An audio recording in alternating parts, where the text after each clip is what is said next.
You know, Bessa, sometimes I listen to the intro and I think about Brett and Julian saying, is anyone going to listen to this or what?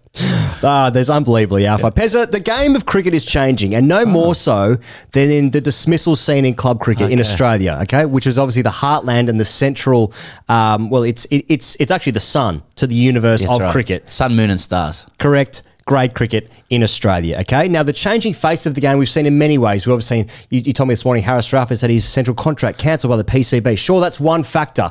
Other factors are people being timed out across the lands, okay? Handled the ball, obstructing the field. These things didn't happen not that long ago. Now, there's been a spate of things like this, not this, but like this in recent times. Okay, in today's show, yes, we're talking about India and England and one of the biggest wins and losses, accordingly, in the history of the game. We're talking about Australia's complete domination against South Africa in the test match there at the WACA for the women's.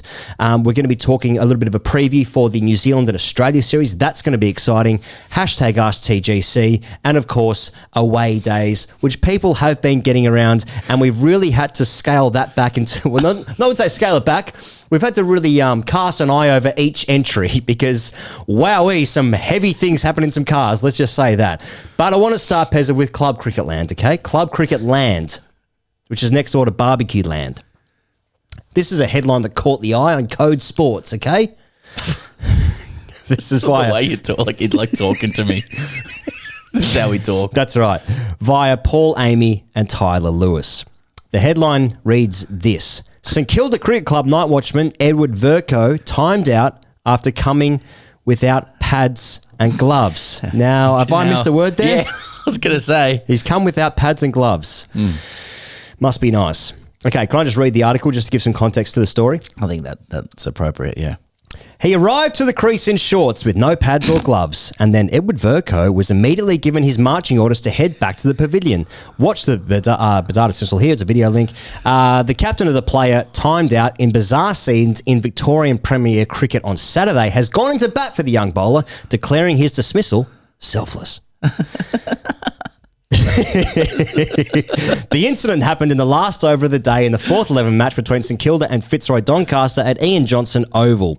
After bowling out the Lions for 244 and 76.2 overs, the Saints had one over to face before stumps. They lost Miles Frick, LBW, to the second ball. St Kilda thought Frick's dismissal would bring an end to the day's play. St Kilda captain Will Faulkner scrambled to put his pads on when it became clear the 80th over would need to be completed. As he did, Edward Verco, who typically bats number 11, volunteered to go to the middle. Leaving behind his pads, gloves and a helmet, he walked to the wicket carrying a bat and wearing black shorts. Mate, he's in a singlet as well, isn't he? Footage shows him having a brief conversation with the umpires before placing his bat under his arm and heading back to the pavilion. Now, you have more information about this? Well, I think it's conjecture. You know, I've got some sources. Not really. I just talked to one guy. Yeah. So, first thing to note is that so Frick, who is dismissed, is apparently the number 11. So St Kilda had decided, given they had one over to see out, and apparently they weren't happy about this. The person I was talking to said that 77.3 overs had been bowled. So if you add 3 to that, that would then take you beyond that would be the 80th over. No, Right. there'd be the 81st over. So that would be, with 80 overs the full day, that would be the end of the day's play. But reading this article, and I would always defer to Paul Amy's knowledge, it says 76.2 overs, which means you've got an over to bowl. You know, you had 3. Was that 79.2 overs?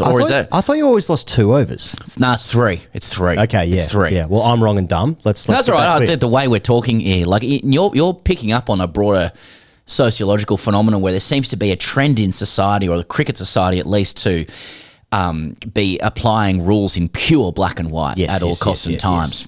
Not for me to judge, just to observe that there's a thing that's been going on. There's less grey, there's less conceptual openness to notions of spirit and whatever. What does that say about a society? I genuinely don't have a conclusion. Just, what's driving this? Anyway, so St Kilda decide in the circumstances to open the batting with one opener and one number 11 because there's one over to face. Got it. You with me? Yeah. And then on the second delivery, Frick, the number 11, clearly has taken strike, is dismissed. Okay. So at that point in time, St Kilda believe that will be stumps. Yep. Because in Test cricket, Yeah. that's stumps. Because the TV company Because on started an ad break. TV, that's out. That's out. That's the end of the day's play. But not at fourth 11. Premier cricket. Usually in fours, Mark Howard comes onto the field, he talks to the captain, assesses the day's play. Yeah, that's right. That's usually what happens. Someone's on a Segway. Like just Stop moving the robots! so Which is a drone Will Faulkner from the is AFP. makes you think. So Will Faulkner is due to bat next, but was of the belief or assumption that it would be stumps. Mm-hmm. So he's in, as far as I understand, like a shirt and shorts. Yeah. And this is when it gets interesting. Okay. So this is when, if you want to watch this, Yeah, you can. And like, fuck, it's a good watch. It's a long watch, which is to the point. Like this is a once again, like grade cricket throwing up Greek tragedies, like, Yeah. the Iliad, Yeah. Homer's Odyssey. Anyway, Would have been better if it was Othello dressed all in white, but no one was Yeah. in white, so that was the problem. and like you can watch this footage, and it's Zapruder stuff. Like it's grainy. You've basically got like a POV shot from the boundary. You can pretend that you're a player if you want. It's 240p, Pezza. Yeah. At best. But it's a silent film. There's you can't hear the wind whipping through the trees. Yeah, or I anything like wanted that texture because I thought I had a problem with my computer again. At that point. Me too. I'm going to slide it up and back, but Yeah. it's still a silent film. Is it a and Bluetooth situation? you can watch it in complete silence and still be spellbound. I think my neighbour's Bluetooth speaker was getting that sort of gravity. Oh yeah, someone's sitting there. Yeah. He's out. Yeah, that's stumps. Cricket. And Very simple. but the thing is, like, even though it's in full silence and 240p Zapruder, you, as like a trained, cricket eye, you're watching every moment, out in the field, and you're seeing the Fitzroy Doncaster boys. There's the cordon. They're all like striking the pose of a policeman on the beat. Yes. As we all do when we're on the field, thinking that we're sort of in charge of our That's right. domain. Yeah. With our body language that Steve Waugh used to talk about. Any rate payout goes anywhere near onto Yes. onto the field, and then it's like, what the fuck are you doing? Yeah. Get off the field. Guys have got their arms folded, or rodents thinker pensively stroking the chin. I mean, these are 18-year-olds, like just waiting to binge drink. But They are when aware you're on the field. They are aware that it's fourth grade, and therefore that means they are about 9 to 12 double hundreds away from playing in the Boxing Day Test Exactly. match. So that's the context, and that's empathy. So they return to their positions, and fuck, we're waiting a long time for anything to happen. Like is a long time. It's like minutes upon minutes upon minutes. I'm not skipping anything here. I'm watching them, like who's doing what. Fitzroy, to my mind, look like they're just waiting. Like guys are in their positions. The person I presume to be captain is like near the umpire who's standing together. So they must be able to see absolute chaos happening in the sheds. Yeah. Right? Yeah. And it's about like, I don't know the exact count. You're looking at like 3.5, 4 minutes before the Yeah. the like, I think he was the number 12 player. So like he wasn't batting in the game. I think they play. This is what I was told. Oh, okay. Emerges into the shot with a fucking singlet and black shorts. I can't remember if it's a singlet. Yeah. A bat, no gloves, no pads. Yeah. He has to be laughing, doesn't he, as he's doing this? And he's basically like, there's a chat with the captain, and the umpire just basically sends him off. Like, I don't mean verbally abuses him, Yeah. though if he did, it wouldn't be out of keeping. He sort of dismisses him from the premises like an uninvited house guest. Yeah, like does he raise his finger? No, I don't. I don't think so. I He almost waves him away, Yeah. like be gone. yeah. Yeah. And you vile heathen. Like I think everyone would have played a game where you've seen like the outgoing batsman hand a bat to the incoming batsman. Now, like I reckon that's happened in my career, inverted commas, career being a hobby that I participated in on weekends for a couple of summers. A couple of times, but I have seen it. I think many people would have seen it as well, where like a bat is transferred from the outgoing to the incoming. Now, if a guy's walking to the wicket basically in Havaianas, black shorts, no gloves, what is that experience like? I've never felt less professional. Now, because like when you're playing grade cricket, you're thinking, I'm pretty close to a test match here. Like, as I said, I'm 9 to 12 consecutive double hundreds away from playing. Pyramid, the sacred pyramid. Exactly, Pezza. Now, sometimes when you have to move your own sight screens or you have to score, or even in like some lower levels, wheelie bin stuff, you have to umpire your own games. Nothing makes you feel less professional than having to do those menial tasks. Now, if someone walks onto the field to bat in black shorts, that's it for me. That's the summer done. He should be dismissed for bringing the game into disrepute. I got to lay some cards on the table. Like my affections are with St Kilda. I played for St Kilda. Oh, yeah, not of for course. long. Yeah. Not for long, but so I'm always going to take that bias into it. Okay. But as far as I understand, it was an honest mistake from the St Kilda captain to presume the game would be that stumps would be called. Yeah.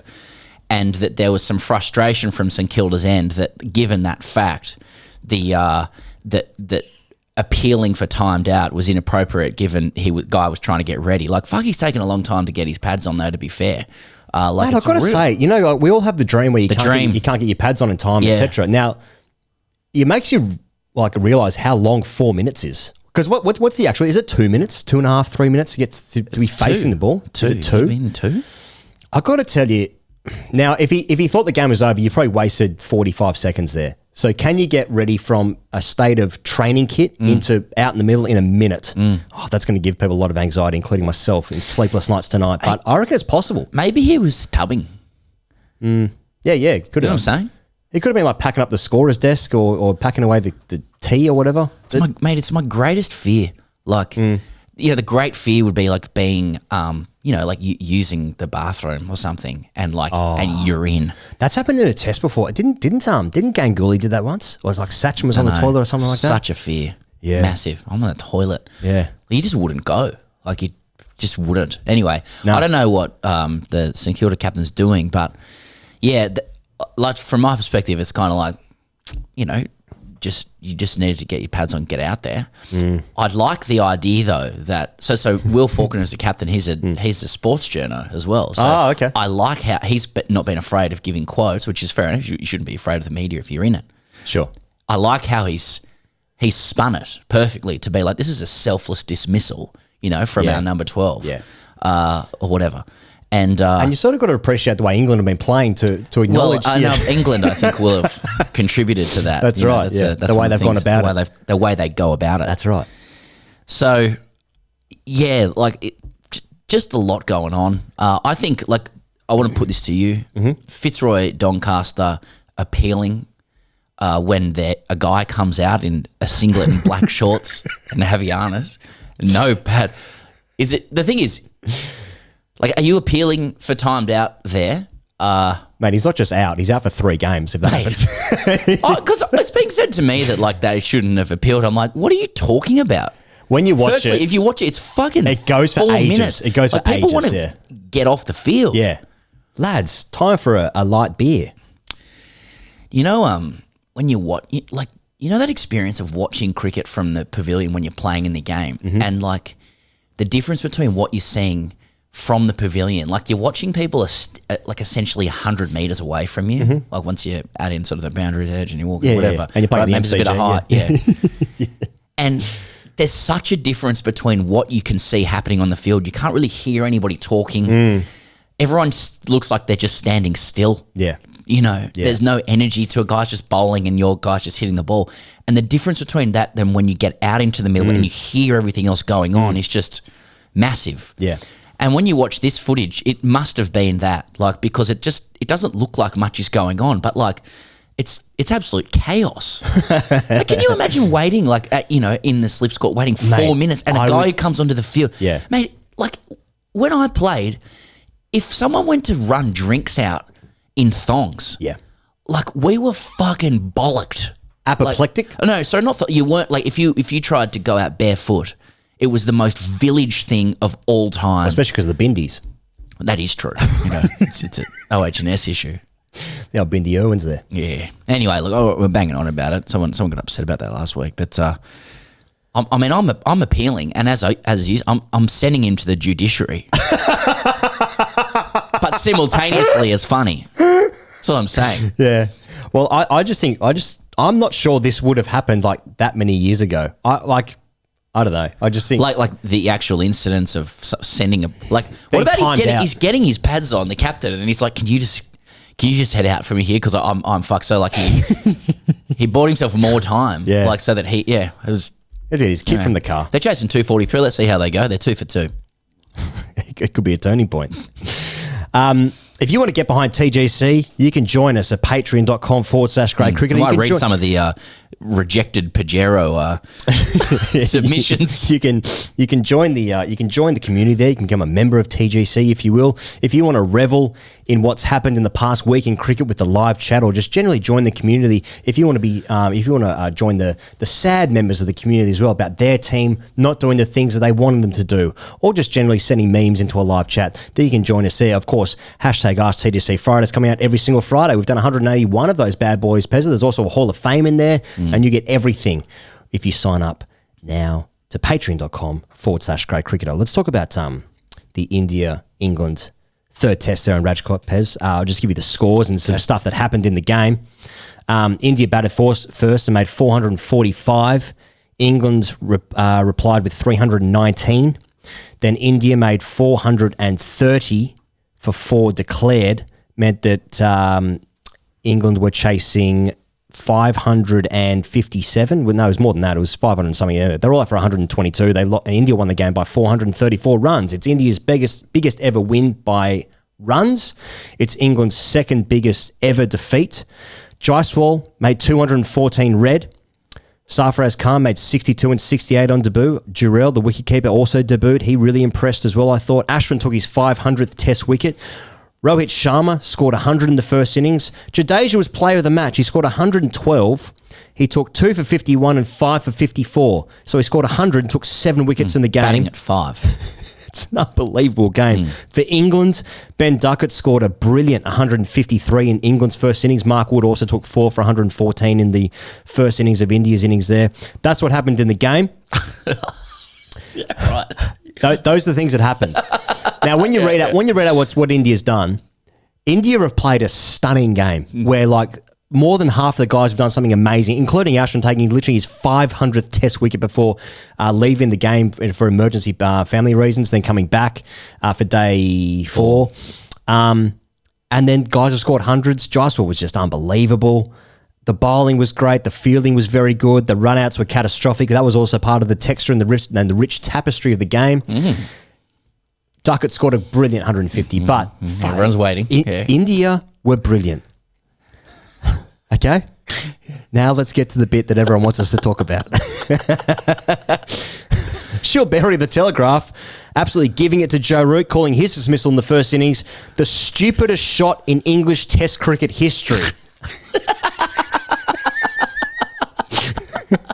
It's pretty rich. It's pretty rich. It's good to read. Jaiswal's double 100 was down to the way England go about their cricket, according to Ben Duckett, in probably one of the most arrogant things I've ever heard. Let's actually read the quote. I've got it here. I've got to get this.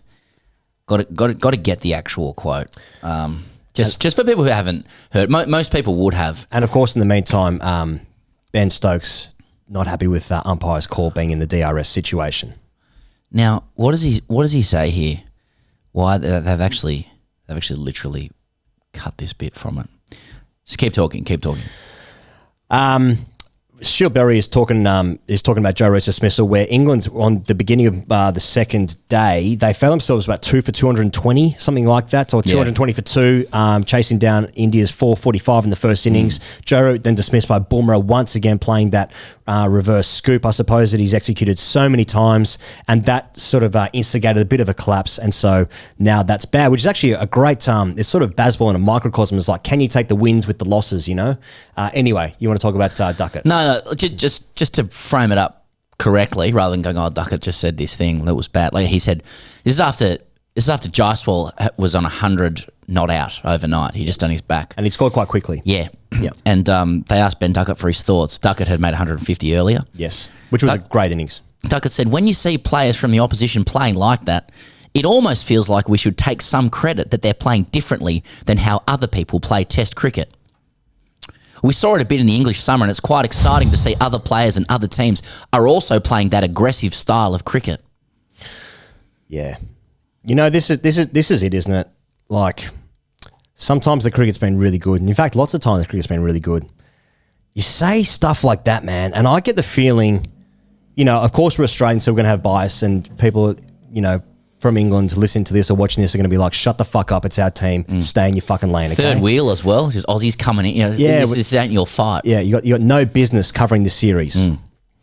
So, you know, but then you say stuff like that, and it's like it's all the goodwill that is awarded for the type of cricket they're playing and the aggressive nature. The game moves along quickly. It's very, very watchable for a neutral. You say stuff like that, and the goodwill, it's hard to hang on to. Now, I get the instinct that a lot of English people who are enjoying the cricket, especially from the depths of what it was a couple of years ago after Root and Silverwood ended their reign, so to speak, that if you take had you said what it's going to be now, you would take that as an English fan, I would have thought. But I think I get the sense that a lot of people are like, oh, calm down, lads. It's just some of the chat's a bit it's quite aggressive. Yeah, I'm really curious about like how necessary it is, like how much it's part of the ideology, you know, like because I think at this point where everyone is aware that they're playing better cricket with better results definitely than what they had previously. You know, that like manifestly they've improved markedly, and it's a great success of coaching if you're judging it by outcome, right? And then the positivity is excellent. Like so we're getting to the point, I think, where you got to separate the cricket from the suck off. Like I personally like seeing players and teams challenge cricket convention. Sure. As the England team are doing now. Like cricket's a conservative game. It was a game devised by England with notions of civility wrapped up in it. Like it was a game designed to teach the rest of us how we're meant to behave. And barbarians. Indeed. And so wrapped up in that are notions of how you are meant to do things. And so when assumptions are challenged, it's interesting. Like, this is a small example, but the way Phil Hughes used to play was like that. You know, he used to cut the ball through point when people would bowl in that corridor. Yeah. And he would profit from that. But a lot of, traditionalists, I suppose, would be like, no, that's a recipe for disaster. That doesn't tally with what we know about the truths of cricket. So when people challenge it and show, and the England team have shown ways of winning cricket that we haven't really seen before, it makes you go, oh, wow, that's interesting. There's more to explore in the game, and it's also really good to watch. But there's this bizarre like holistic zealotry that accompanies it from its players and like staff, and at times English commentariat, I have to say, not all, obviously, but like basically through their own words to the public, they elevate themselves to position of the game's saviour. That they are operating in, like they know and believe and want us to know that they're operating in unforeseen ways and taking the game to unforeseen heights. Ollie Robinson saying last week, this is how we're going to keep the game alive.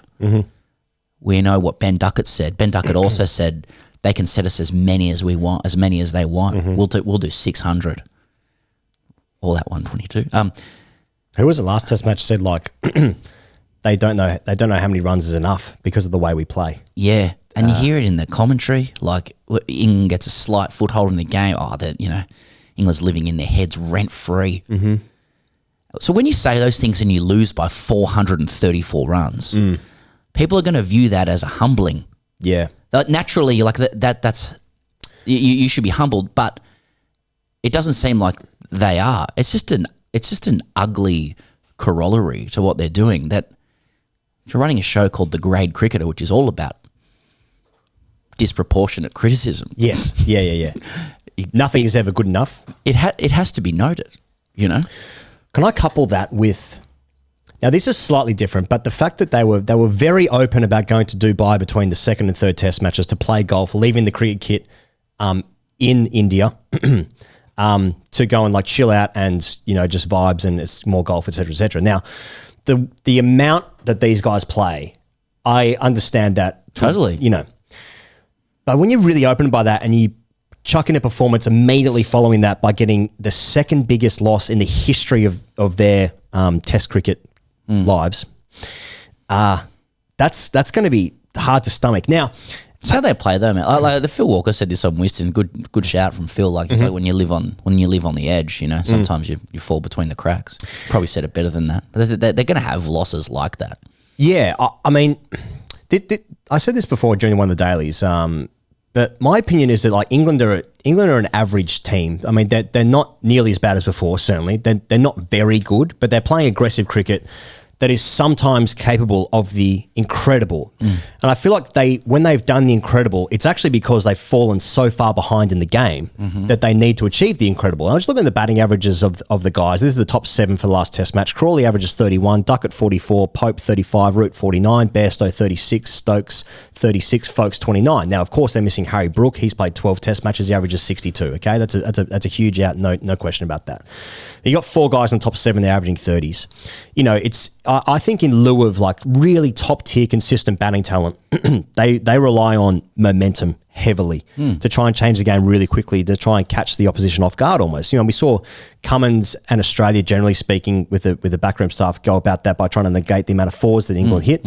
They respected that momentum style and created a strategy to push back against it. Yeah. So it'll be 2 years in May since McCullum and Stokes took over, again from Root and Silverwood. So since then, what they've done in Test cricket, they've beaten New Zealand, South Africa at home, England. They obviously drew the Ashes to Australia at home. They beat Pakistan 3-0 away. Incredible, no doubt. They drew away against New Zealand. People might remember they made New Zealand follow on and New Zealand won that game by a run or 2 runs or something like that to make it 1-1 in that series. They're likely... Now, I know everyone's saying like, well, they're going to win 3-2 now. That may happen. It seems unlikely because India are very, very good, which I know is another thing that you're not allowed to say that India's good or any opposition player's done something good. You're not allowed to say that in the England setup, apparently. So, you know, I mean, it's up to England fans if that last 2 years is good enough for their purposes. Now, like, it's obviously significantly better than one win from 17 tests as it was before. But I also think, like, individually, I was going through, like, the team 1 to 11. Or 1 to 15 or how many is in the squad. I mean, they're all extremely likable individuals, I find. I mean, they seem to be very likable people. As a collective, when they talk about their own game, they're saving the game, it's so cult-like and it's so like, I'm getting crow's feet deluxe to use a TGC-ism, that it's like, what is going on? Because I don't feel like individually, like their characters actually are like that. But as a collective, it's fucking bizarre. Like, it is genuinely bizarre. I know there's some chatter like, well, they're probably just doing it just to wind us up. I don't get the sense they're doing it to wind us up. I think they genuinely have this zealotry in them. That's really odd. And as I mentioned before, like, I get the sense that a lot of England fans now, like, again, I'm an Australian cricket fan because that's where I was born. So, you know, who am I to say? But I get the feeling like a lot of the England fans are like, I like the cricket, but some of the other stuff is a bit how you going, you know, to use an Australianism.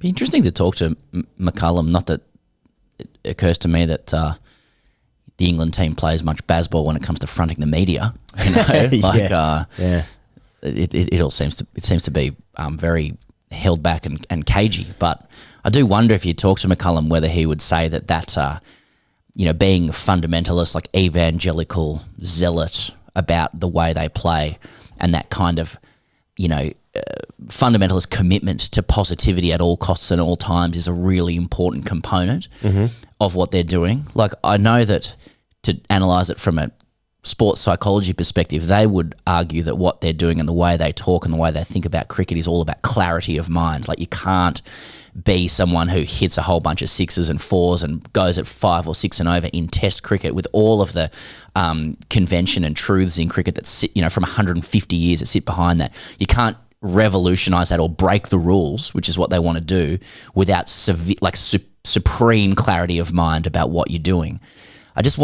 I wonder, to be fair to them, whether it will continue to refine and evolve. You know, maybe they can play super positive cricket and break the rules and arrest momentum in unlikely manners and get the most out of their own players and strategically conflate it with other formats, which is where cricket will go into the future. It's probably an intelligent way to play the game. If they can do that without the suck-off stuff, Yeah. you know, like, is that possible, or must we have this like holistic, bizarre, ongoing suck-off where if there's the merest criticism of certain approaches to the game, that someone's going to snap back and say, you don't get it. You know, that's like they, you know, there's a reason they're doing this. I don't know, like, it's like some normal notions of cricket have gone out the window. Like, I think, like, Joe Root might be out of form a little bit. It's like, that's an old idea though. Like, we're not allowed, it's not allowed, but like, that's not the sort of, that's not the language that we talk about. He struggles against Bumrah, who's like losing to India. No shame. It is the hardest place to tour, and it has been for the last 20 years since Australia's great team, or the West Indies has beat us. You know, like Joe Root's allowed to struggle against Bumrah, one of the best bowlers, if not the best fast bowler in the world. Averages 20. Yeah. We get confused because, like, if you didn't have the suck-off stuff where we're the saviors of the game, set us as many as you want, he's only scoring runs quickly because of us. If you didn't have that, then maybe people would be kinder and be like, well, they're trying this. I mean, we're Aussies, so it probably wouldn't be, but like, that's our problem. Like, they would just be like, well, you do lose games by 400 in India. That's what happens. Yeah. It's just the suck-off that's like, well, you know, people are just, particularly when there's a commentariat that seem really committed, a lot of them, like really, not all, like really committed to explaining this is actually just a remarkable thing that's going on. You feel like you have to like fill that vacuum with some kind of like equal but opposite critique of it, because there's a lot of shit, like there's a lot of stuff that there's a lot of momentum they've lost, and like a lot of games that they've fucked up, like this one, really, because of the way that they're playing. This one, the New Zealand Test match I was talking about, Lords definitely, perhaps even the Headingley Test match. I was talking about the Ashes. It's just so akin to gambling, I find, like the way they're playing. So like in the first innings of this game, India made 445. England found themselves 220 for 2 or whatever it was at the beginning of the second day, third day must have been, or whatever it was. 230 behind, guy on 100 odd. Now, they get to that position by the way they've played, right? And then it's like, okay, we've got there. Now let's start playing inverted commas, or traditionally, is probably a better way to say it rather than properly. Bat properly. So, like, you know, can you have one without the other? I mean, that is sort of the conversation. You know, Shield Berry was obviously 6 months ago was saying it's one of the best shots he's ever seen when he did it to Cummins or Boland or whoever he did it to, and then 6 months later it's saying it's the stupidest shot in Test cricket history. Which is fucking great language. It's really good language. Yeah, like why? I like how he's just being completely extreme with it. Yeah, just like the style of Bazball. Yeah, you know, everything has to sit at some end of the spectrum. Like they're at the roulette table and they've got themselves 220 pounds right in that, and it's just like, okay, just check out. And it's like, no, the house always wins. House being now Test cricket, it always wins because like if you keep gambling, you're going to lose. And you know, look at the performances. Like some of the performances that England have given us as a collective of cricket fandom.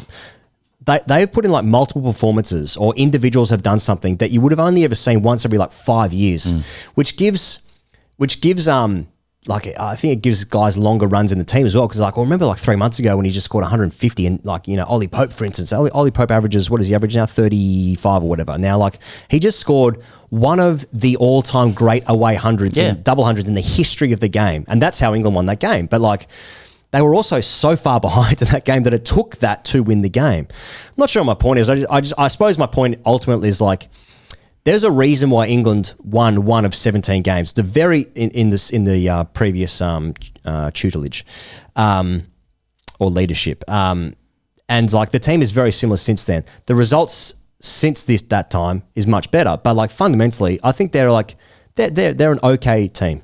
They're an okay team, capable of doing amazing things. Yeah, that thing with Root, like people are like, well, his average is up from what it was. His average in Bazball is higher than what it was pre-Bazball. Right. But I wonder, if someone can tell us, I wonder whether his average is up on what he was doing in the 2 years leading into Bazball. Because I feel like with Root, for example, that in the years leading into Bazball, he had kind of conquered his major issue, which was that he was he was breezing his way to 60s and 70s, but struggling to go on with it with match-winning innings, whether that be 100 or a daddy 100 or otherwise. And he just got to that point where it was probably a mental issue or whatever, where he'd conquered that and had really actualised as a batsman, coming into the peak years of his career. And it feels like when he bats with Bazball, and he has played some great innings himself, but I wonder whether his average has come down on where he was in those 2 years or whatever. Obviously we can be selective with it, because he probably feels like he needs to make his stamp on the side, and he needs to show his commitment to this ideology, which is what it was Barney Ronay who kind of introduced the analogy of the cult, last year, I think. So it's a really interesting one. Like there's some pretty good stories out of India as well. Yeah. like India must be so unaccustomed to being relegated to a secondary character in a series hosted by them. Yeah. Where you have this kid, Jaiswal, like announcing himself as the real deal. Like this isn't an Indian player off the production line, and they have had some who come in like a Prithvi Shaw or Karan Nair or whatever, who come then go. I mean, this kid, we know his story, what he's done to actually make it to the team. He's 22 years old, and it's 2 double tons. Is it both unbeaten or one was? Just this one, I think. 200 red off his cock, another 100. So 3 tons in 8 games or something. Mm-hmm. That's going to be bulk runs across all formats. Mm. You have Sarfaraz Khan, who's essentially been a rig-based non-selection in the Indian team. Yeah. Finally getting a gig, just striking the ball so hard and clean and making the absolute most of his debut before he was cruelly run out by player of the match, Jadeja, who will be remembered for the run out. Yeah. And it's a misunderstood rig, I should say, as well. If you look at the old man as well, it's a wide frame. Yeah. I think he's pretty quick between the wickets as well. Anyway, good team man, class act. Jadeja 100 and Pfeiffer in the game, batting at 5 because of all the absences India has. Yep. So just how great a player must you be to just be able to jump up the order to number 5 and rescue your team. They were 30 for 3. That's right, 30 for 3 innings, yep. With like the weakest batting lineup in modern Indian history, I would suggest, together with Rohit, who also scored 100, which feels like it was 8 years ago. That's right. Rohit's been, I think we were calling it like, it looks like he'd been playing with a toothpick leading into this game. Saved his team as well. Hey, Shub McGill scored 91 in the Shub second McGill innings. doesn't look like he's in great form. He scored 100 in the last game, 90 in this one, just gutsing it out. Again, cruelly run out as well. They've got and Bumrah, I also think Kuldeep's bowled really nicely, Kuldeep especially bowled for an a wrist excellent spinner, spell. which we've seen those has struggled a little bit in India. That's right, guys couldn't pick him. Yeah. The Indian team, like with several absences, like a bizarre number of absences, really, that AB de Villiers sometimes does and doesn't tell us about or withdraws. They showed some real ticker to step up in this game. Yep. But we're not talking about them. Yeah. Well, Ashwin's taking his 500th Test wicket. That's right. Yeah. So, and this is a team, like an Indian team with a Kohli shaped hole in the side. I actually feel watching this series, irrespective of the great performances we're just mentioning there and the subplot of Bazball and what it all means and colonialism, but like there is, I don't know, there's something about the absence of Kohli that sort of makes me, I miss it. I miss the gravity of Kohli in the Indian side. It does look identity less, and Rohit's the big alpha bear. I love it. I love the false declaration. Send him back He's out the captain, there. yeah. He's a skipper. I love how great Jadeja is. There's obviously young guys coming through. Like there's, but seeing the Indian team without Kohli makes me realise that he's the most significant modern cricketer going around in the world, and we'll miss him. So anyway, yeah. India. My only point is that India's been good. There's some conversation around Bairstow. McCullum's defended him in this most recent press conference that he's done. Bairstow's played 98 tests. It's unbelievable. I don't know if he played that many. 98 tests. He has now got the unfortunate record of the most ducks against India, surpassing, I think Nathan Lyon had 7, but Bairstow's now got 8. You know what? My takeaway from that is it's fucking hard to bat in India. Yeah, me too. He hasn't been able to find his own method to do it. I can only imagine that's what it would be. I mean, people like Bairstow's a great cricketer. He just did like the 3 format, mate. The dynamism of the guy. I think it's 12 Test hundreds from 98 Tests. Not a great strike rate. The season but he put together before he got injured snapped his leg. Yeah, and none of us know how that actually happened, by the way. But I mean, that season showed the ceiling that he's got, and it's absolutely worth sticking with. He's been doing it, dropping in and out of keeping and not. He's obviously, there's a bit about him, and he's quite funny. His utterances are funny, but like he's a great cricketer, and really good to watch. But I'm sure it can happen. You go to India and people spin a web around you. You don't have a method. You know the LBW. He gets LBW from Kuldeep where he goes back and right on his stumps and hits him hits him on off stump and it's going to hit middle halfway up. He was hitting all 6 stumps. I was looking at that. I was like, first of all, that spun a fucking mile. Like I would actually love the challenge of facing like Indian spinners in India. That's why you need a VR headset. If I want a game for a day. Some sort of Make-A-Wish program. That would be my choice. Ashwin, Jadeja, Kuldeep on just a ragger. Like, could I survive 10 balls? Yeah, but now would you rather face Richie Beno and then the VR headset allows you to take him out to dinner with Daphne? Where does it stop? You know what I mean? Yeah. Well, I know that I'm choosing that, but if I had a second choice, so I see Kuldeep just does Bairstow and hits him, and obviously it looks really bad in the replay. Everyone's like, I can't believe he fucking reviewed that. It's it's spun fucking miles, and it's mate. If I was playing, I'm probably taking one with me as well. If I'm honest with myself. I was saying you're at the wedding on that night. I was like, he was so.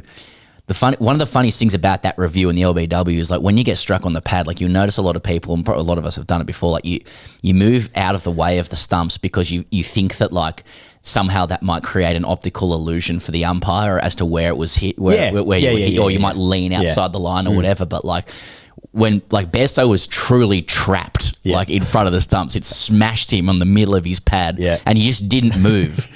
And to me, it looked like it was literally the shot of that was literally what leg before wicket was invented for.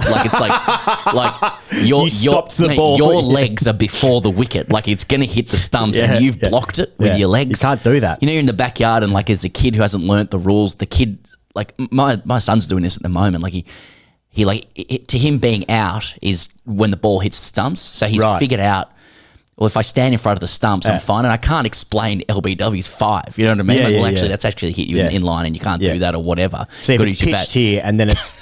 That's right. He's already thrown the bat off in it. But that's why that was funny as well, because there's been a series of wrongers leading up, and it's absolutely gripped off the deck, and it's your legs are before the wicket here, and the bounce of the ball off the pad, it doesn't, when it just bounces and just rolls back down the wicket, or it goes the opposite way, to where it's hit the pad, just even looks worse. All those little vectors of an LBW decision, help it's geometry, help an umpire just go okay, that's right, that looks out. The ball's skewed off in this direction, your legs haven't moved, I can see off stump there and nothing else. A bat pad's now in the way of the batter going someone's trying to creep into your view, someone's running at me now, and I've got a lot of young men yelling at an old man. Then again, that wouldn't stop Ben Stokes from questioning whether the technology is actually working or if it's gone wrong. And managing in this latest discussion about DRS to include the line, we just want a level playing field. No one else has picked up on. Okay. Yeah. If Cummins says we just want a level playing field, that's just being run in every paper. Yeah. Is that... But that's just part of the ideology, the zealotry of this stuff. It's just And the last test match, the technology got it wrong. You're saying that's what he said. That's what he said. That's what she said. With this one, so it's in the final innings of the game. Zach Crawley is batting just before lunch on the 4th day, was it? Yeah, I think it was. And then Bumrah, was it Bumrah? Yeah, I think it was Bumrah or Siraj. Hits him in front of the pad. Hits him on the pad. It's given out by Damascena. And then it goes to DRS and it's barely kissing the leg bail. Now, I'm looking at But that, kissing nonetheless. and I'm like, oh, he's unlucky there. He's unlucky there, Crawley. Now, like, I suppose if that was me personally, I'd be like, that's fucking bullshit. Course. Like, if I was batting, Course, I'd be like, criminally minded. This is fucked. But like, it's in the ballpark, isn't it? I mean, it's not like We've seen worse given not out or out from the other umpire. you know, maybe I'm giving some bias there, but it's like it is saying that it's hitting the stumps. Now, there's been an allegation that it's actually it wasn't hitting the stump at all. I didn't see that. The image that I saw was like, Stokes has claimed that the match referee agreed or said themselves that actually I probably should double check this, but that it's they who are saying the technology has gone wrong. He's merely repeating it. This is when he introduces this topic by saying, I don't want to talk about DRS lest I be seen a whinger. Then speaks for 3 to 4 minutes about it. yeah. But like I without, I obviously can't substantiate it, but Like if it's showing that it's hitting the stumps, which it was, it's like, okay, I still think he's unlucky because it is fucking nicking it, but it's still nicking it. Well, they believe they are like repeatedly on the wrong end of umpires' calls. They're managing to say it in ways that suggest it's others who are saying it, etc. But like you can tell that they think. I think when you include the line, we just want a level playing field. What else could that mean? Yeah. What's unlevel? What's not level about it? Now I got another thing. People will have noticed that Joel Wilson's up to his old. He's actually he's just been Joel Wilson. My theory is he must be the best fucking beer in the world. I reckon. Joel Wilson. I reckon I can see that. He strikes me as a really maybe he's interpersonal. Like the cadence of his speech, you can hear something like seems like a Caribbean. really nice guy. Like just Probably is. Boys just love him out there, man. I love playing with Joel. This was his 39th test. 39 tests for Joel. Boys just love it. Good career, and plenty more to come. It must be. You're right. It must be a brilliant beer. Stories. Has to be. Arm round you. Only, gets the first round in. Pays for the cab inside. Mate, nothing like a great umpire. Like a guy who gets it. Rod Tucker's like a guy that gets it. You're a guy that gets, and a player's umpire. A player's umpire. You know? Yeah. There's a lot of people who criticize the number of like spurious reviews of like from players in this series, but like you'll often find that those reviews happen when Joel's made the decision because they just know. It's like, let's just check. Yeah, let's have it. I'll be the judge of this. Joel, looking forward to a beer. I'm just going to have a look myself. That's right. Yeah. He has to be he has to be the greatest beer. Yeah. That's the only theory that makes sense to me. So the fourth test, where's the fourth test, Pester? The last one's in Dharamshala. Ranchi. Ranchi, Yeah. okay. And that starts the end Home of to this Glenn week. Maxwell's 100. Okay. I'm sure many other things. And many other things. But famously that specific one thing. So we move on there. So I suppose India have the chance to win the series, England the chance to level the series. But that's a state of play. Is that a good assessment of that? What's happened in that game? Oh, probably not. I'm sure everyone will be pleased with it. Okay. But, yeah. And also, we're rattled. Yes, we are. Indeed. Yes, we are. Pajero away days, Pezza? Yeah, Shall we? They're staying with us. They like it. Yeah. They like it. They like it. I mean, Yeah. the listeners and the viewers like it. Hey, people, yeah, there are a lot of submissions. We mentioned earlier that many of them contained themes that are just completely at odds with this, work we're doing with Pajero Sport. Yeah. Signaling and observing stories that are frankly illegal. Yeah. Where illegal matters are taking place. I'm not going to read them out. Maybe join us on Patreon. No, it's major. But yeah, we're working with Pajero Sport, talking about away days. Yes, we are. The adventure therein. Yes, we and are. I have another contribution, and Please. Charlie, another apology, because you will do well to clip this up over a minute. Go on, Charlie. Okay, I've So I say around the got office who's to this? This is no. This guy didn't ask for anonymity. This is from Xavier. Boys! Just wanted to share with you a suppressed memory from my youth that surfaced while listening to the latest edition of the Pajero Sports Away Day segment. Mm-hmm. The season in question was that of 2007-8, and I, as a 17-year-old reared on the romantic days of Australia's golden generation, retained a pure love of the game that I wished to bathe in firsthand. Though I was not playing with any club at the time, a friend of mine called me up one Saturday morning with a proposition. His neighbour, Poddy, name's Poddy, a 26-year-old real estate agent still living with his mum and dad, needed a couple of blokes to fill in for his 7th grade cricket team, the Geelong West Cheetahs. That afternoon against the regionally located Little River team. Of course I'll play, I said enthusiastically. Yeah, can't the Cheetahs. I grabbed my brother's cricket bag, he having given up the sport the previous summer, and readied myself for an enjoyable day. Mate, so far so good. Yeah, I'll play some cricket. Yeah, go on then. I'll get my brother's bag. Go, Xavier. Just that's like what sport ideally is. I'll love a game of cricket. Yeah. I'll get my brother's bag. Okay. Can't the Cheetahs. Can't Cheetahs. 2 hours later, a dilapidated black sedan from the 1980s rolled up at my house, smoke spewing from the exhaust pipe. I opened the door to hear Poddy blasting Angry Anderson's famous hit, Bound for Glory, out of his faltering speakers. God, yeah. When I smiled and laughed at what I thought was an ironic joke before a casual cricket match, Poddy turned to me and said intensely, "What's so funny?" At this point, a voice similar to that of Job from the TV show Arrested Development flashed through my brain. I've made a huge mistake.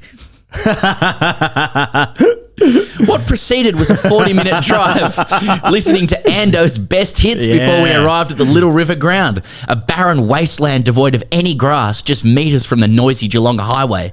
To me, it conjured images of the American Dust Bowl as described in John Steinbeck's famous novel, The Grapes of Wrath. Hope had abandoned this place indeed. There I met many of my new teammates, a motley crew of middle-aged men that included the names Musha, Cambo, Tim, and the captain, a wily 60-something-year-old named Deep Purple. Can't Deep Purple. Deep Purple. Okay, I like it. My new skipper informed me that they in fact had enough players to field a team, but they needed a scorer. Oh, no. So I would do that in between shifts of fielding in the deep. As I began trying to understand the scorer's card that appeared more complex than deciphering the code on the Matrix, I received a text on my Nokia 3200 from my then love interest, Gemma. Hey Zav, me and a few of the girls are headed to Torquay Beach today for a swim. Do you want to grab a few of your mates and meet us there? Can't, Gemma. I can't. I'm in Little River playing cricket. I lied as I recorded our 3rd wicket loss before the score had hit double figures. After being bowled out for sweet fuck all, it was our turn to enter the field. And when Deep Purple needed to go to his car for his afternoon durry, I was finally asked to cross the white line. I took up a position at square leg, ready to pounce on anything that came my way, in a time before my brain had developed enough to make me fearful of a cricket ball. A new batsman soon arrived at the crease, known only as Dobbo, a man who, with sensitivity, was not quite all there. With sensitivity. With sensitivity, yeah. As Dobbo faced up, our bowler managed to draw an outside edge first ball, and Poddy, our keeper, managed to hold on to this one for a change. Dobbo, in a state of utter rage, turned to stare at his stumps. At this moment, the opposition captain screamed from the sidelines, "Don't do it, Dobbo!" He's got form. I instantly knew something was wrong. Without warning, Dobbo sent all 3 stumps flying with a swashbuckling swing of his bat that connected with far greater precision than his fatal shot. I watched on in a state of paralysed terror as one of these stumps cartwheeled a foot past my head. And I noticed the sharp metal plate at its base that allows deeper penetration into the pitch, and surely would have done similar to my head had it connected. I had survived, but only just. As Dobbo stormed off the field to the muffled giggles of his teammates, I expected to be consoled by my own, having been clearly shaken by the experience. At this point, Cambo shouted, "Oi, mate, quit fucking around and grab the stump so we can get on with it." It was at this moment I decided that I would spend my future summer Saturdays at beaches, pubs, and anywhere other than that Little River Oval, a decision I never regretted. Cheers, boys. Love the podcast, Xavier. All thanks to Pajero Sport. Pajero Sport away days, Little River ground this time. Thanks to Pajero Sport's, backing of TGC. They're keeping it going as well. It's all that adventure. Speaking of adventure, Pezza, Australia against South Africa, the women's test there at the Wacker. South Africa batted first and we're all out for 76. Australia, they made 575 for 9. And then they bowled South Africa out for 215, meaning that they won the game. Australia won the game by an innings and 284 runs. Oh, yeah. My Lord. Annabelle Sutherland was player of the match. She took What'd she make? 3 for 19 and 2 for 11 and 210. Oh, yes. Makes Jadeja's innings look like dog shit. With sensitivity. With sensitivity. That's the end of the series as well. Beth Mooney was a player of the series for her contribution across the white ball games and obviously the test as well. Annabelle Sutherland's 210 is the second highest test score for Australia behind, of course, Pez's 213 red against England at North Sydney Oval. I was there for that. Wow. That sort of means that I scored 213 against England. It's the fastest ever double 100. It's 238 rocks. Second youngest to score a double. She's 22, by the way, Annabelle Sutherland. Second youngest with home and away hundreds. 9 for 575 is the highest ever test total. The previous best was 525 by Australia in 1984 against India. Let it wash. The lead of 499 in the first innings is the highest ever in tests.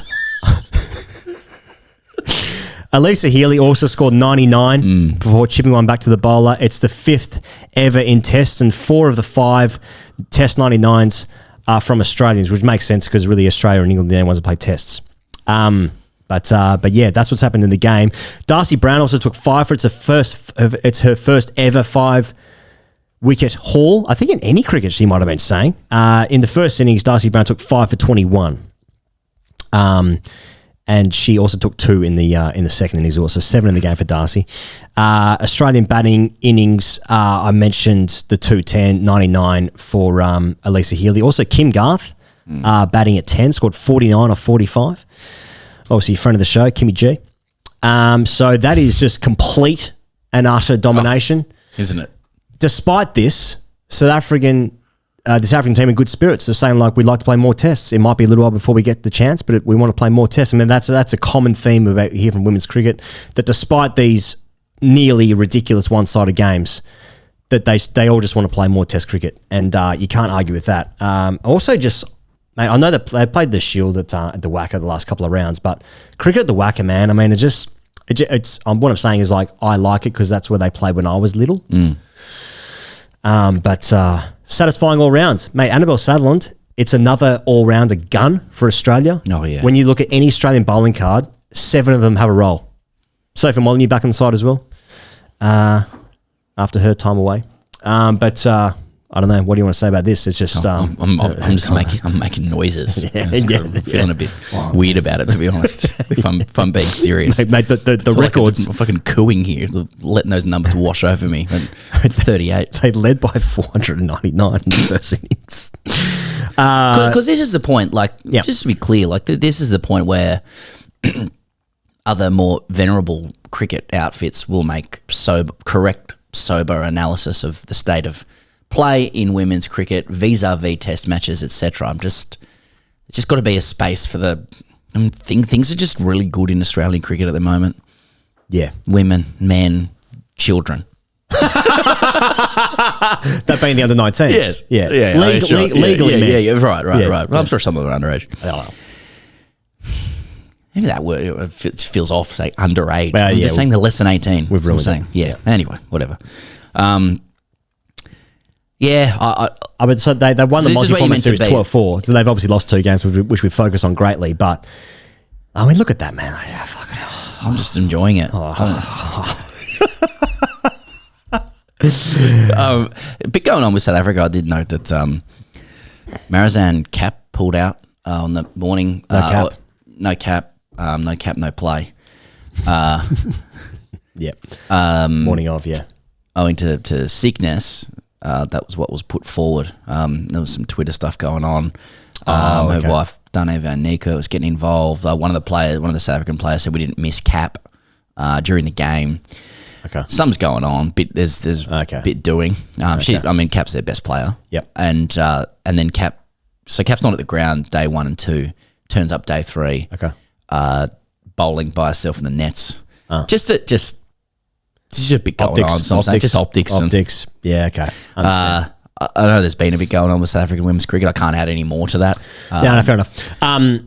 So I mean, yeah, so I mentioned before that they win the series 12-4, Australia. 2 losses, so we're focused on those ones. But like this, I mean, still a absolute champion side. Well, Annabelle Sutherland coming through now 22, too. and it wasn't that long ago with Tyler McGrath seemed to be the best all-rounder. Then Elise Perry has like a stunning 12 months, maybe even a little bit more. Another great all-rounder. Kim Garth has just scored 49 batting at 10. Kim Garth's not an all-rounder, let's be fair about that. Grace Harris can't get a gig. Yeah, exactly, yeah. Annabelle Sutherland 207 for in the game. No, sorry, 5 for... you got your Ash Gardners, etc. Oh, my God. Just the weaponry.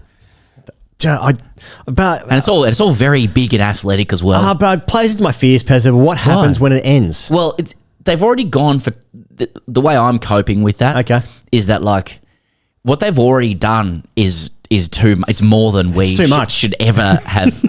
received. Yeah, but now I've got the taste for it. Oh, and it's fucking ravenous. I feel like a king in Rome being fed grapes and wine. That's right. And other treats. Yeah.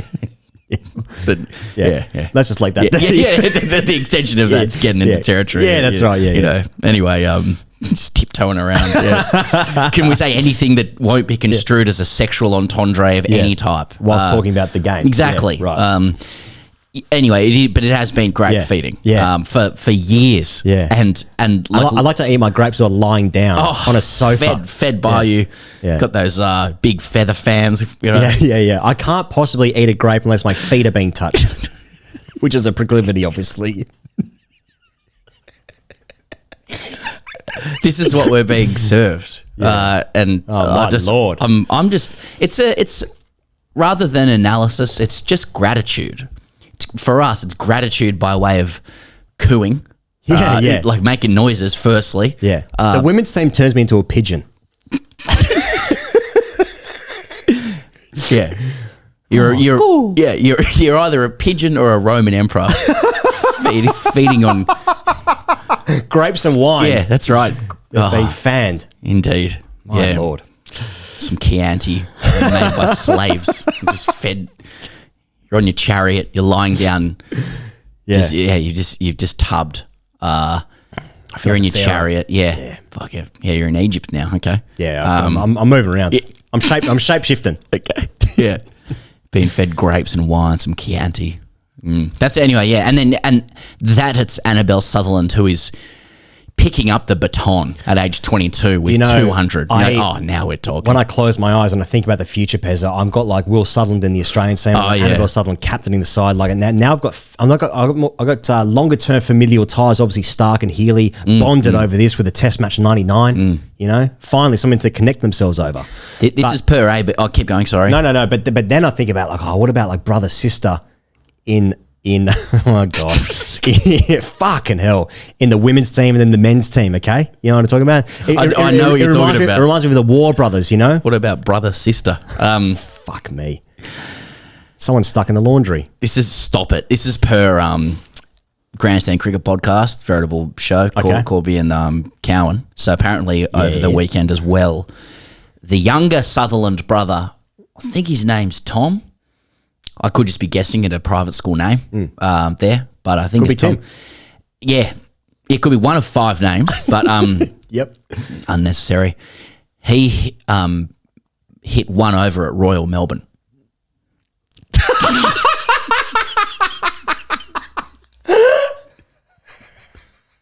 It was a funny chat with Corby and Cowan. Like Corbin's going, and then Tom hit one over at Royal Melbourne, and Cowan's like, okay, so he's had a couple of birdies. It's good going. West course. Yeah. Cowan said that's 4th grade. So I don't know in golf terms, but again, like I mean, yeah, it's not because Will, we're about to do Sheffield Shield. I mean, like Will's taken Fifer and he's captain in Victoria, but like Annabelle's kind of like at this point in time in this segment of this show, I think it would be uncouth to start going, and Will did something as well. Like they're probably both of them probably sick of fucking competing with each other. So Annabelle Sutherland's currently one of the best female players going around. Right. Her brother, Will, one over. Yeah. That's right. Don't forget the younger brother. Cool. I think Annabelle deserves to have, and should, like, you got to be careful about this with siblings, you know, like comparison thief of all joy. And hasn't her dad done well? Indeed. The whole family, wonderful family.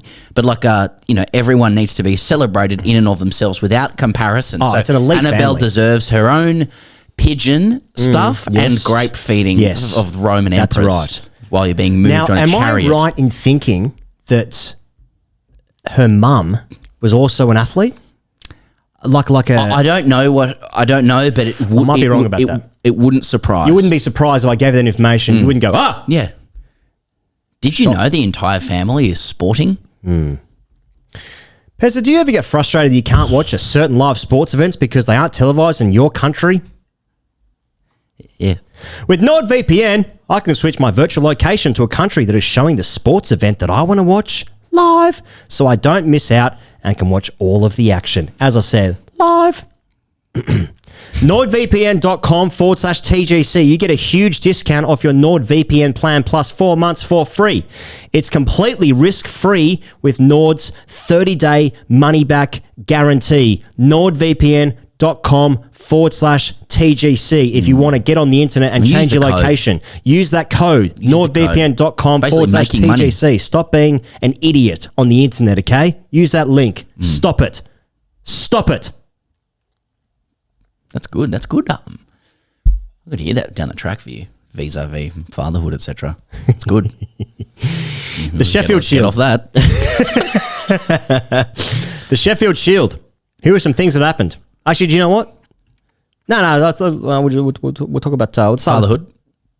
Still No, now I've said this. I need to be clear now, lest there be, because people like speculation. I so see. it's not nothing's on the agenda there. I'm just saying. I heard you say stop it. Yeah, that And- sound like a dad. Yeah, that's it.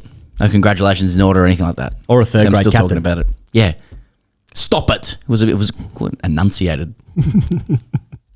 Hey, Bukowski scored 100 for Victoria. Madison and Hanscom also scored 100s. Feel sorry for Madison and Hanscom. Yeah, Yeah, Madison's been stunning. That's back-to-back Shield hundreds for Madison after his ACL, which is straight off the back of that Dickie knee. But it's Bukowski that we're interested about. Of course, Bukowski's because we're a transactional audience. Of all three, Bukowski offers us the most upside. He can give us the most pigeon chariot moments. Yeah. Potentially. That's right. That's So right. let's talk about him. Look, it's an interesting one with Bukowski. I might have said this recently, but given that he had the spot, and then he obviously played in the last time India were out here in the Border Gavaskar series, he played the SCG, scored a 60 in the third innings of the game. I think it might have been. 62? Okay, so we thought like, here we go. He's the opener to bat with Warner for the next couple of years. Now that didn't obviously work out for myriad reasons, and then Khawaja got himself back into the side a summer later, and then look what Khawaja's done since then. Literally the ICC Test Player of the Year this year. Hundreds, bountiful hundreds. Like it. But then not getting any younger. Bukowski back on the side. He's no spring chicken, is he? I mean, sure, Bancroft also scored 100 and has had 692 runs this year, averaging 57. But Bukowski, Again, younger. it's exactly. It's younger. It's grapes. It's pigeons. Yeah. It's younger, it's grapes, it's pigeons. Is that the name of the show? I kind of like it. It's like Bukowski's it's India away, it's England away. You can dream with it. Now the reality is He'll struggle. I've been thinking a lot about how much we chew players up and spit them out and feign care for their health. How to lose a guy in 10 days.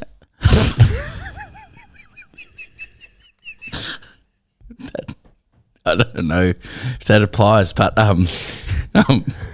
who was in that? Who's the woman in that? Sarah Jessica Parker, is that right? No, Charlie? it's Kate Hudson. No. No, Is it Kate Kate Hudson? Yeah, Kate Hudson, yeah. Kate? Yeah. Is it Kate? Yeah, anyway. Yeah, can we get that now? Because people will be screaming. Kate Hudson? Yeah. No, sorry, mate, I'm just sending an email. Yeah, all good.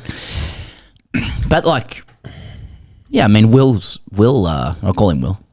He's come back from something. He's coming back, I should say, and recovering and working on his health. Yep. From something that's been clearly deeply debilitating, for him for several years. And yeah, he makes 100, and that's just, everyone is so supportive of him in that situation. In and of itself, to get back to first class cricket, to start making hundreds again, is is an enormous achievement. You know, the resilience that he's demonstrating against the backdrop of health issues that he appears to be speaking a little more openly about now. Yeah. You know, just is the measure of his character. Obviously, the majority of us are looking at him as a pigeon opportunity. It's a pigeon opportunity.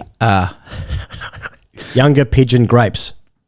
But he had done an interview with for the Victoria State Cricket Podcast. I can't remember what it's called. I'm sorry, but it was with Adam White. He does great interviews with the Victorian players. Yeah. And they had actually recorded it a couple of weeks ago, but only dropped it, I think, might have just been just before the game against Victoria, against New South Wales. Yep.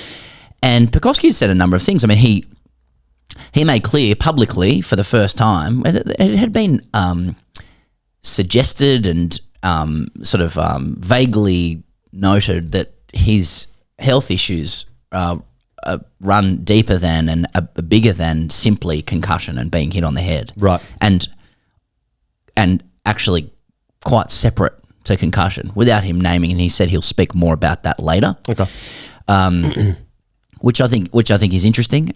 He also noted that George Bailey has said to him that they see him as a long-term test player, but they'd like him to take his time, which makes sense because his challenge now is to stay on the park, managing the health issues that he has to manage. And, fans around Australia are going to be really keen to get him involved because he clearly is a guy who has the class to play at that top level.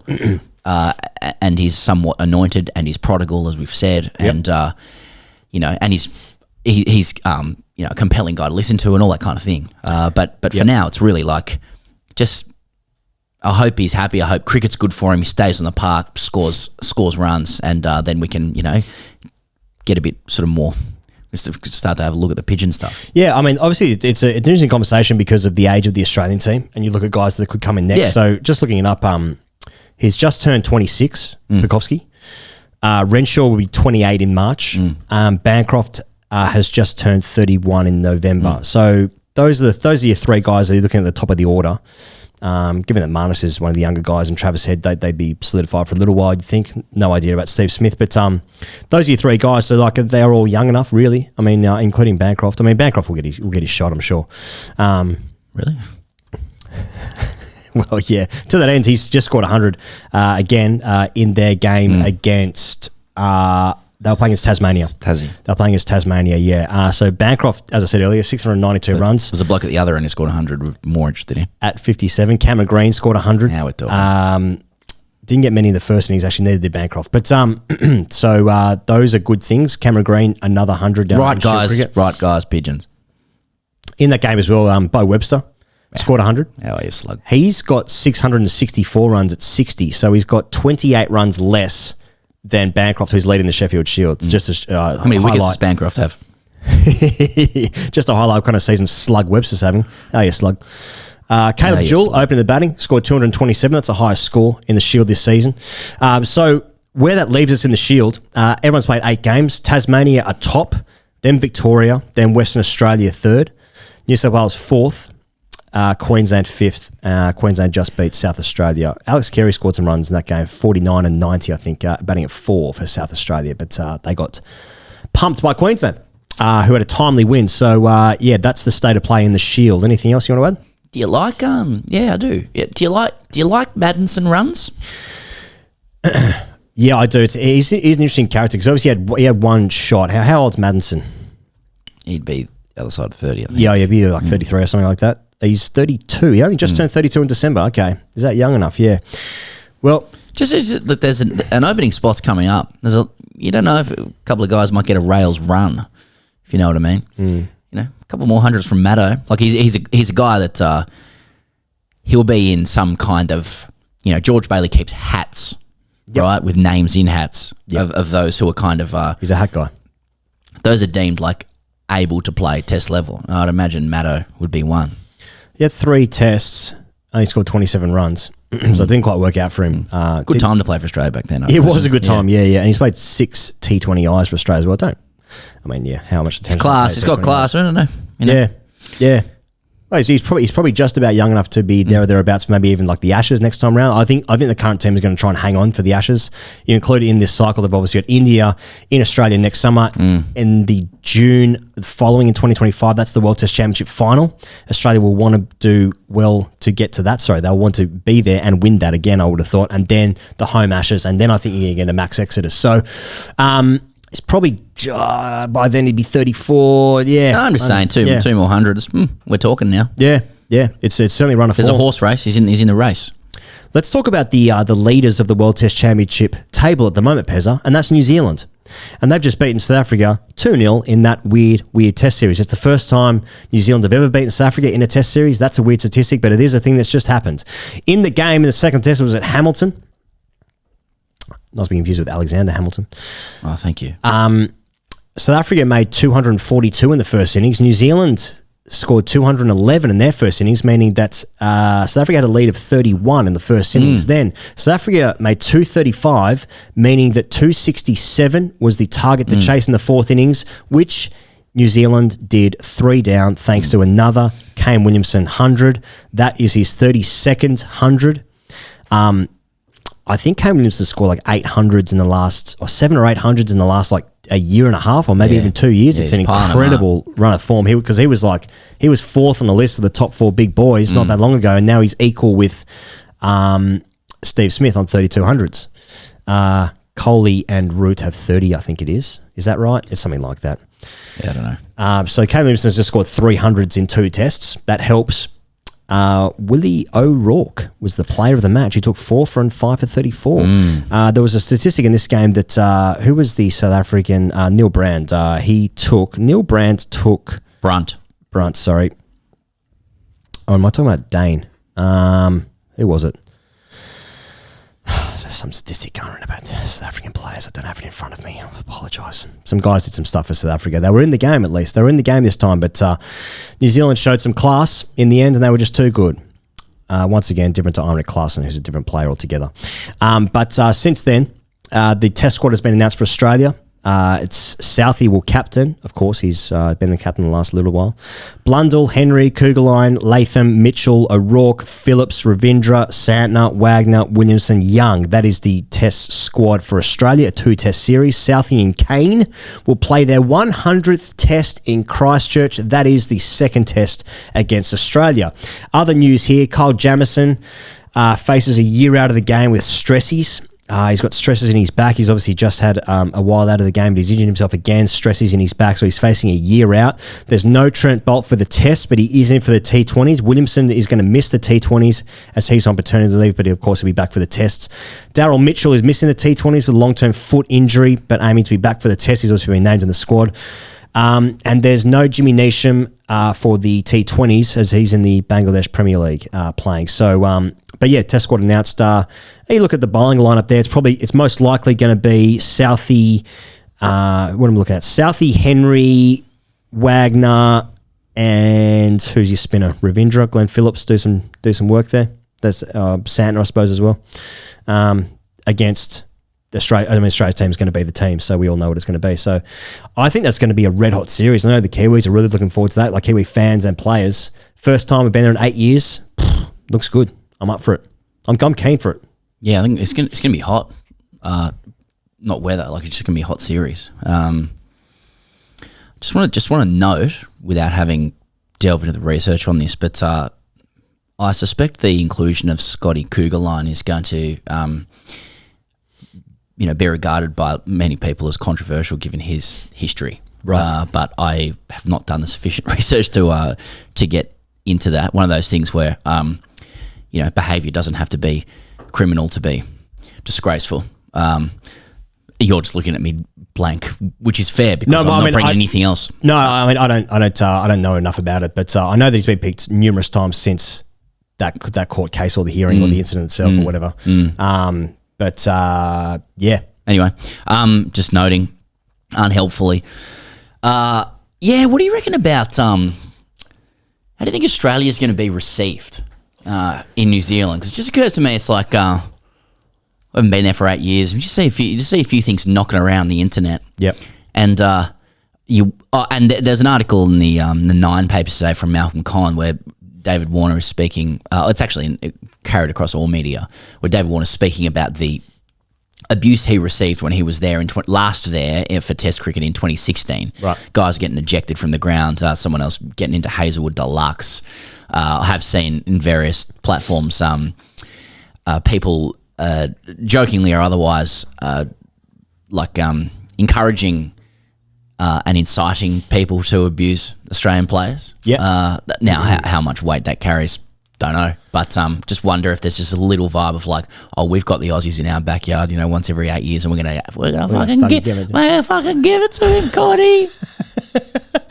Mate, it's just completely at odds with my relationship to New Zealand and New Zealand people that I have in my life and that I've met in my life.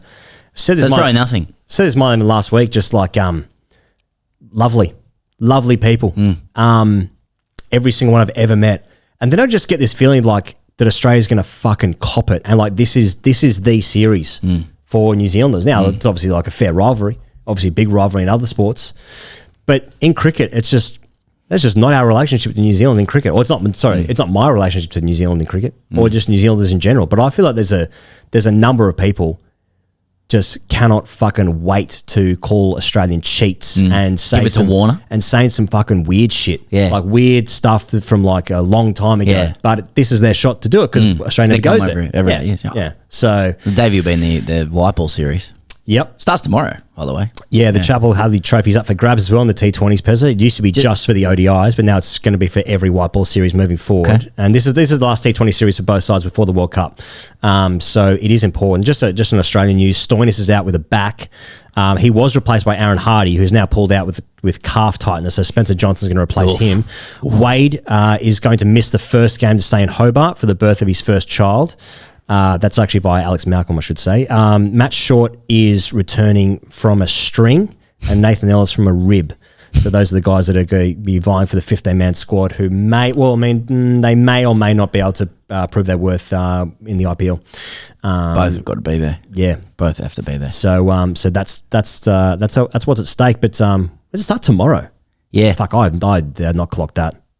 Mate, we're doing a show in Christchurch in like 2 weeks. That's after the first test, and there's a white ball series before then. So there's a bit going on. They're going. Okay. They're like They're playing heaps of it's cricket. Wednesday, Friday, Sunday, and I think the Sunday game is an 11 a.m. New Zealand start. So it's 9 a.m. in Australia. T20, like fucking morning game. Oh, that's going to be weird. Feels I'm like into it. under 11 stuff. Yeah, well, I like Which it. is what it's going to be in the World Cup as well, as in the Yeah. T20 World Cup when That's right. there's games on in America and New York. I think the India-Pakistan's on at 10:30 a.m. in New York. Yeah, Which 10:30 is good a.m. time for local time. for Mumbai. Yeah, that's good. That's just like sort of bit It's of relatable. Saturday club cricket. Yeah, you know what I mean. Good stuff. Good The stuff. dew on the ground. Frost. Shall we do hashtag #AskTGC? If there's nothing else to talk about with Australia and New Zealand. Other than to say, like, if people are, if people are looking to turn up to New Zealand to like give it to Warner and abuse him one last time, it's fucking grim. I just think if you like, No, mate. I was saying this before, but I've seen people If like that's the case. sort of incited a bit. And it's Yeah. like I've got crow's feet at that now. Like, but, I'd get it like in the aftermath of like sandpaper and stuff like that. Like I'd get that tensions are high and people want to make their feelings known. I mean, ultimately, if you're a grown adult and you're like planning to abuse players at the ground, you're a fucking. You've probably got a bit going on. in your You're a life. code, Yeah. simply. Mate, it was- and you're beyond. If you're planning on it, then you're beyond fucking reason anyway. But Do you remember? Do you remember the 2019 World Cup when Kohli went to the fans and told them to stop booing Smith Yeah. and Warner? That was 5 years ago. yeah. 5 years ago. But This is Kiwis haven't had a chance. This is their turn, to give it to I Australia. don't know, man. It's not how I enjoy my sport, but I just go and fucking abusing people. I'd sort of do it on a podcast. That's how I go. I about prefer it. to be Yeah. well away from them. Get the Shaw microphones Well, out. it's going to be what it's going to be. Yeah. No one's watching this. It's fine. Hashtag #AskCDC. Daniel. Hey, boys. I'm sure you get plenty of these anecdotes, but here is another one to add to the list. Years ago, inspired by Ash Barty giving up cricket and winning a Grand Slam, I gave up cricket at 27 and started playing golf, in which my handicap tumbled down. The ability to choose when I play and not let blokes down and not be at the mercy of an umpire who can barely remember his own name was a blessing. Life was good.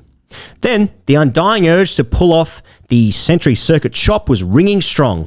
As a bowling all-rounder, I have never even put myself in contention with a high score of 93 not out, with multiple 80s and 90s running out of partners or hitting out at the end of an innings. Although, like a functional non-cricketer, since stopping playing, I have managed a functional relationship, so it would have somewhat of an asterisk on it. I did the unthinkable and committed to a full season of cricket. Second game in, with a 20-odd in the first match, 13, I was feeling like it was my day, when a ball in the fielding warm-up spat off me, playing on a cow paddock, and knocked me out cold. Fuck yeah. Decent strip against a rubbish team, chance one, gone. Next round, lining up against a team with two players who have combined 200 plus first-class games under their belt, okay. I was going to be up against it. But wasn't given a chance when I got my foot in front of the danger zone marks to eliminate the LBW, for the umpire to forget some rules of the game and give me out anyway. No issues, I told myself, still plenty of chances. A nothing game, midweek T20 comes around, and in the second dig, when we are bowling, game dead as they are 2 for 80 chasing 92, I wheel out my bowling machine outies and feed a half volley for it to come back twice as fast as my docile 90 km per hour bowling. Stick a hand out and it clips the end of my little finger. Thinking it was just dislocated, I carried on, bowled out the over and fielded the next over before the game was done. X-ray definitely said it wasn't dislocated. Attached for your reference. Anyway, surgery and 2 pins in my finger for 8 weeks ruled me out of prime time runs. I was on, averaging 4 for the year at this point. The worst part was it meant I couldn't play golf. When my family had a trip booked to King Island for 3 days, that I just had to watch and appreciate the views with foreign metal in my hand. Pins come out, first round back. Field for 80 overs on something resembling a day 3 Gabba wicket in November, thinking to myself, next week is the week. Start off with a picturesque cover drive for 4. I'm on today. I feel it. Get miles down the wicket to some 16-year-old because I think he isn't fast enough. Hit on the pad, finger goes up, laughter from the opposition. Look down at my foot and everything is wrong with the decision. But another chance gone. Nothing I can do. So without moving from where I played the shot, I give them umpire a high five and I'm on my way. All right, 3 more hits. It's time. Thinking about it Monday, Tuesday and Wednesday. During my thoughts on Wednesday, I realised I haven't washed my kit from the last week and my bag is still in my car. Go down to get it and my car has been broken into. And they have stolen my bag of sweaty cricket clothes from the week before. Budgies used to bat in, whites, training kits, smelly towel from the shower, all gone. Laugh with my mates that the universe really doesn't want me playing cricket, and get ready for the next round. Without wasting too much more of your time, bowling the spell of the year, high ball goes up, I take the catch and fall over backwards and put my hand out to soften the fall. We know where this is going. Yep, broken wrist. I'm in full denial. Stay out for the rest of the innings, bat the next day, and can barely hold the stick, and just do a full Bairstow and don't bother getting back in my crease as I can't hold my bat. And that brings us here, me typing one-handed about a season that is a handful of heinous decisions, 1 finger surgery, a concussion, stolen cricket clothes, and a broken wrist. Oh, and a relationship that isn't anywhere near as functional as it was. Fucking hell, man. Bad things happen when you go back and play cricket. Anyway, still haven't got a ton. So I'll see the boys again next year.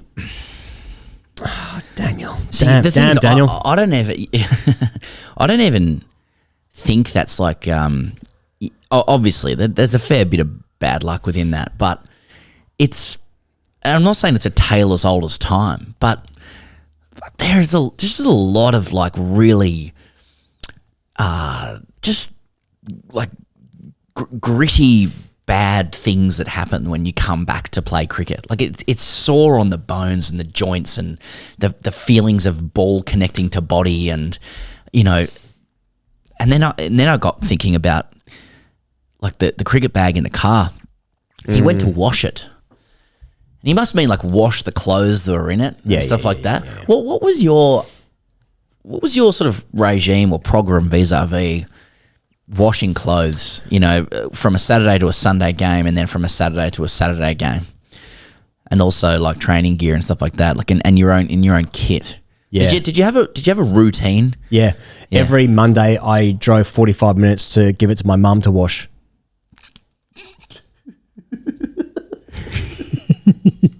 What happened? The fairies did it. That's right.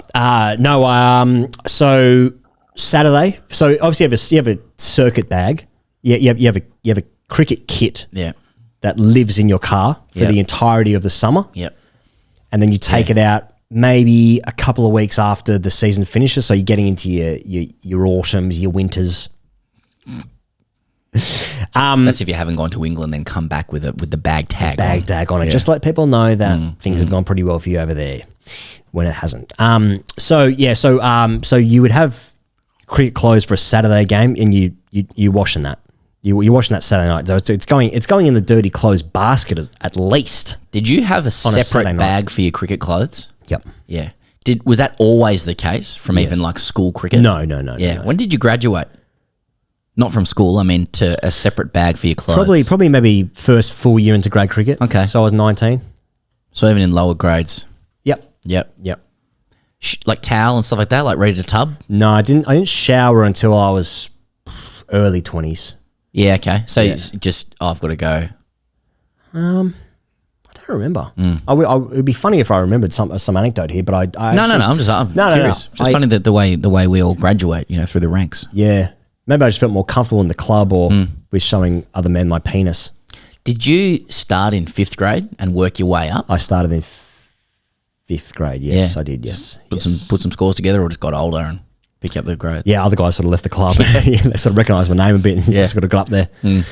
I went from 5s. My first year, I'd finished school. So you finish school in Australia in November, and the season finishes in February, I guess it is, before finals in March, maybe. So I started playing in December, I reckon, was my first game when I was just finished year 12. And then 4th grade had a really strong side. So I got elevated from 5s to 3s. I don't remember. Did you play well in 3s? I think I did okay. And just stayed there. As in like that, like you were never to see the lower grades ever again. No, that's not true at all. No. First game back to 5s. Yeah. But I remember being promoted, but I was actually I was basically dropped to 3rd grade because I think 5s and 3s were doing well or something, but I hadn't played enough games to qualify for finals or whatever. So they were trying to qualify some better players, and I think that's how it worked. Yeah. I think that's how it worked. Fuck, mate, that's 20 years ago now. Yeah. Fucking hell, man. When you started tubbing, like in your early 20s, and you brought a separate bag of your clothes. Yes. Big moment. Did you bring, like, you obviously bring your own towel, but did you also bring like washing material? Like, did you bring your own like shampoo and body wash and that kind of gear, or did you expect there would be some kind of communal soap available, or like a some sort of dispensary of soap? So in terms of towel, I always just brought a hand towel. But like, your own body wash and that, or body wash. So you had your own stuff. Yep. Would you share that? Yep. Oh, you did. Just chuck it in there. Reluctantly. Yeah. It'd always be like an old, like palm olive, fucking like semi-moldy on the outside. They weren't really sure what it was. What was actually in there. Like, mate, I was talking to a mate last night, and I was look. This I'm just offering this. I don't mean information exchange to glorify anything, because I'm not. This is just purely sledging myself, but it's true. Like, mate, I was just a slob. Early 20s. No, I sort of winced thinking back, but you obviously go on your own journey. But like, just no real pride in my kit. Like I washed it and all that kind of thing, but like, not a lot of pride in my kit. Like, mate, when I was playing, people can back this up. Someone on Patreon found some Getty images of me playing the other day. If you look closely, playing in 1st grade, and I'm only saying that to illustrate how fucking sloppy I was. Yep. I had like some malfunction with my pads where the middle strap broke. I don't know how. I can't remember how. Just did. But instead of like replacing the pad or fixing it, Yep. I just batted without a middle strap. Oh. Just little things like that. I look back and I'm like, why did I do that? But the answer is I was 20 and I didn't care. That was it. But just that, like, I don't know, just in terms of like, I just wasn't an organized person, like it was the unkempt car with syrupy Gatorade bottles. It's just the journey you're on in your life.